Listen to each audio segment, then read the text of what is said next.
Tonight, a Defender's exclusive of violent video from a police officer's body cam. In fact, it's a police run gone bad involving a 13-year-old boy handcuffed in the back seat of a police car. It happened in Albion, a city most of us really know for its college university, but tonight is getting attention for the actions of one of its police officers. Local 4 Defender Kevin Dietz begins his investigation tonight. We do want to warn you, though, the video you're about to see is disturbing. What you're about to see is extremely difficult, but important to watch. The video shows a 13-year-old teenager with mental health issues being punched and pepper sprayed by a police officer. The 13-year-old is handcuffed with his hands behind his back when the officer starts swinging. Get in the car. Somebody help!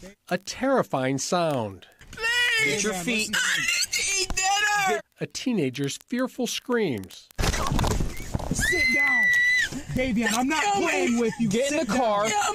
And desperate pleas for help. Let me go!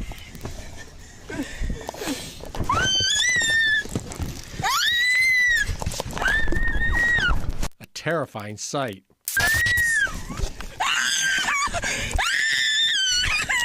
Fists pummeling a 13-year-old. In the car! Get in the car! The punches coming from a police officer. Da'veon, get your feet in the car.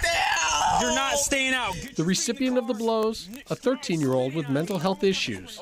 A 13-year-old with his hands handcuffed behind his back. Close the door. A terrifying sight. In the car! Get in the car! 7 blows captured on camera. Full swings while Da'veon's hands are handcuffed behind his back. When the punches don't work, the officer turns to pepper spray. Da'veon, get your feet in the car. You're not staying out. Get your feet in the car. Stop spitting on me. I'm a pepper spray. Okay. 13-year-old Da'veon Cieslack is black. The Albion police officer is white. You guys do this to all the black people. It's not fair. By all accounts, the police run ended badly. But there's so much more to the story. A story about police having to go on more and more medical mental health runs. About police interacting with patients, not criminals. This call started with Grandma calling 911. Her grandson was being unruly, hiding her car keys, throwing pillows, and he had a pen in his hand. Police handcuffed him and put him in the squad car. Come on, man. We got at least help me switch these handcuffs around. No. Handcuffs stay in the back. No, not that, man. Like that twisted. And that's the way they're supposed to be, with your palms out. Everything was pretty much under control. Come on, man. Please, officer. Bud, my hands are tied right now.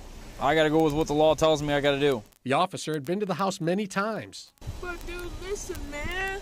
Da'veon, we talked how long today? Twice? He and Da'veon know each other by name. Da'veon, let's stop making excuses. We gotta pay for our consequences now. Can I go to the hospital? No. On camera, the officer says he's aware of Da'veon's mental health issues. You know, I've known him for the 4.5 years that I've worked here. I've dealt with him. This is the second time I've had to arrest him for his behavior. And I don't think a lot, like last night, I saw a lot of mental illness. Police dealing with mental health patients is always challenging, often unpredictable. In this case, it escalates as the officer and social worker debate the next move for more than 15 minutes. Oh, I want to say goodbye to her. I ain't eat dinner yet.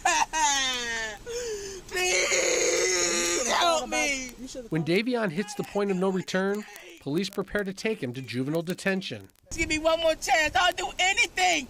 I'll even clean up. I'll even clean up the police cars for you guys. Let's do anything. I'll do anything. Just please. We're beyond that, Da'veon, so you're going over there tonight, okay? No. Da'veon is unhappy and starts banging his head against the window. When the officer opens the door to stop him, all hell breaks loose. Stop banging. All right? You're not getting out. I have to. Please help. Get in the car. No. Da'veon refusing to put his feet back inside the car. Police insisting that he does. You're gonna get hurt if you don't help stop. me. Help me. Get in the car. Somebody help. Da'veon, Get in sit the down, car. please. Please. Get your Da'veon, feet. listen I need to eat dinner. Get your feet in the car and stop kicking me. No. All right? Da'veon kicking and spitting. Stop spitting on Close me. the door. I'm a pepper spray. Okay. 57, we could use you up here. Backup is called, but by the time they arrive, the fight is over. Officer Collins getting the better of the handcuffed 13-year-old. Get in the car. A terrifying sight. In the car. Get in the car. Only one person in this video was charged with a crime, the 13-year-old teenager. Da'veon Cieslack was charged with resisting and obstruction and has been in juvenile lockup since the night of the incident more than 5 months ago. The police officer throwing the punches was fired. Prosecutors reviewed the case and did not issue any criminal charges. How does the community feel about all this? How about the boy's family? All these questions will be answered as our in-depth Defender investigation continues tomorrow on Local 4 News at 5. Kevin Dietz, Defenders. And you can see the full statement from the Albion Department of Public Safety. It's on our website. Click on Detroit.com. You can find it on our Defenders page.